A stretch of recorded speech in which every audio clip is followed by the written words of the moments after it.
எல்லோரும் எப்படி இருக்கீங்க? இப்போ வந்து காலிஃப்ளவர் மாங்காய் வந்து 65 எப்படி செய்யலான்னு பார்க்கலாம்.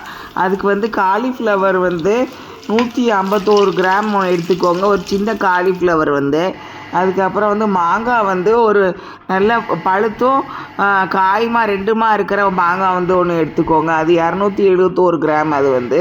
அப்புறம் பச்சரிசி வந்து அரை கப்பு எடுத்துக்கோங்க, அது 74 கிராம் அது வந்து. இப்போ வந்து மாங்காய் வந்து நல்லா தோலெல்லாம் சீவிட்டு நல்லா வெட்டி வச்சுருங்க.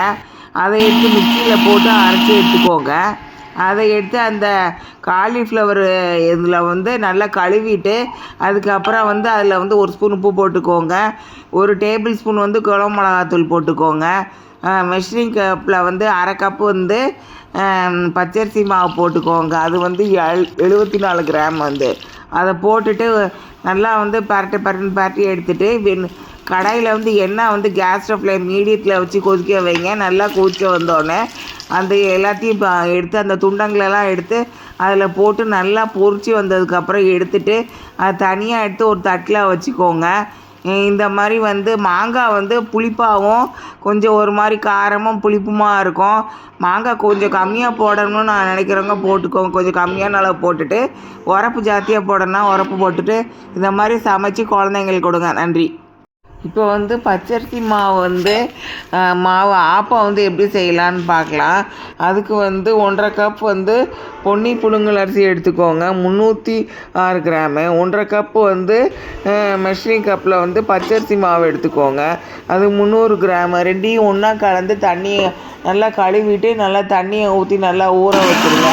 ஒரு 1/2 லிட்டர் தண்ணி ஊற்றி ஊற வச்சுருங்க. மிக்ஸி ஜாரில் போட்டு அது காலையில் ஊற வச்சிங்கன்னா சாயங்காலம் வந்து அதை அரைச்சி எடுத்துகிட்டு தனியாக ஒரு கிணத்துல வச்சுட்டு மிக்ஸி ஜாரில் வந்து நல்லா கழுவிட்டு அந்த கழுவுன தண்ணியை தனியாக ஒரு கிணத்துல எடுத்து வச்சுக்கோங்க.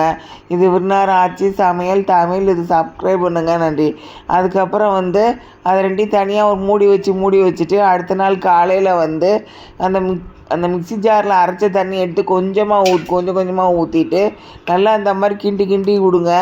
இதுதான் வந்து பதம். அந்த பதம் வர்ற அளவுக்கு நல்லா தண்ணி ஊற்றி இது பண்ணிக்கோங்க. உப்பும் வந்து 1 ஸ்பூனும், சோடாப்பு வந்து ஒரு பிஞ்சும் போட்டுக்கோங்க. அப்புறம் ஆப்பச்சட்டியை வந்து நல்லா சுட வச்சுக்கோங்க. கேஸ் ஸ்டவ் ஃப்ளேம் மீடியத்தில் வச்சு ஆப்பமாவை எடுத்து அதில் ஊற்றிட்டு அதை வந்து எடுத்து நல்லா அப்படி சுற்றி வந்து எடுத்துருங்க. எடுத்துகிட்டு வந்து அதுக்கப்புறம் அது மேலே மூடிடுங்க. மூடிட்டு அதுக்கப்புறம் வந்து இதான் வந்து ஆப்பமாட்டை வந்து எப்படி சுற்றி எடுக்கிறதுன்னு இதான் வந்து இந்த மாதிரி சுற்றி எடுத்துகிட்டு அதுக்கப்புறம் வந்து அதை வந்து தோசை கரண்டி வந்து எடுத்து அதை தனியாக எடுத்து ஒரு தட்டில் வச்சுட்டு அதுக்கப்புறம் வந்து தேங்காய் பாலை ஊற்றி சீனி போட்டு குழந்தைங்களுக்கு கொடுங்க. நன்றி.